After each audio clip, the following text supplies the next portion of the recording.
আমি যদি এখন বলি যে আপনারা ইফতার খাওয়া শুরু করেন, আপনারা কি ইফতার খাবেন? কেন খাবেন না? কার নির্দেশ নাই? আল্লাহর নির্দেশ নাই। তাহলে সুদ, ঘুষ, দুর্নীতি, অন্যায়, অবিচার, জুলুম, নির্যাতন, পাপাচার, এগুলো কি আল্লাহর নির্দেশ? সেগুলো কি আমরা সমাজে করব, না শুধু রোজা রেখে বাদ দেব? রোজার বাইরেও আমরা অন্যায় করব না।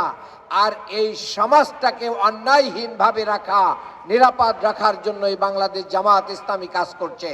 সেই কারণে বাংলাদেশ জামাত ইসলামী কোরআনের একটি সমাজ গঠন করতে চাই, ইসলামের আলোকে সমাজ গঠন করতে চাই। সেই কারণেই বাংলাদেশ জামাত ইসলামী এই সমাজটাকে পঙ্কিলতা মুক্ত করতে চায়।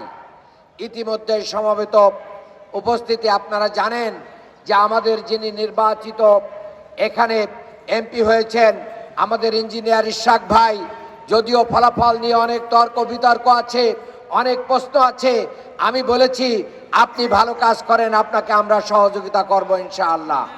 পাঞ্জাবের জগতে একটি বিশ্বস্ত নাম, শাবাব এথনিক ওয়্যার। আমরা দেখেছি আমাদের কুমিল্লার হাসনাত ভাই, তিনি লাইভে এসে বলেছেন তিনি কত কার্টুন খেজুর পেয়েছেন, কত উন্নয়ন বরাদ্দ পেয়েছেন, সব বলেছেন।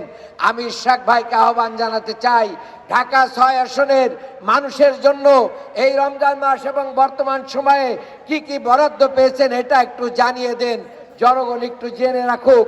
জনগণ পাক না পাক, জনগণের এটা জানার অধিকার আছে, একটু জানিয়ে দেন। আমরা এবং আমার দলের কোনো লোক কোনো ফ্যামিলি কার্ডও পায় নাই, কোনো খেজুরও পায় নাই। আশা করি এটা দলীয়ভাবে দেবেন না।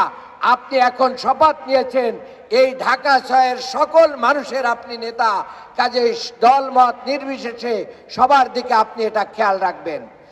আর আপনাকে আমরা কথা দিতে চাই, আগামী দিনে ঢাকা 6 থেকে চাঁদাবাজি, মাদক, অন্যায়, অবিচার, জুলুম, নির্যাতন যা কিছু আছে, সমস্ত প্রকার অন্যায় প্রতিরোধে আপনারা যদি আমাদের সাহায্য চান, আমরা সবাই আপনাকে সাহায্য করব। আর যদি আপনি এবং আপনার দলের লোকেরা যদি এরকম অন্যায় কাজ নিজেদের দলের লোকরাই করতে থাকে, তাহলে সেই ব্যাপারে আমরাও সমালোচনা করব ইনশাআল্লাহ।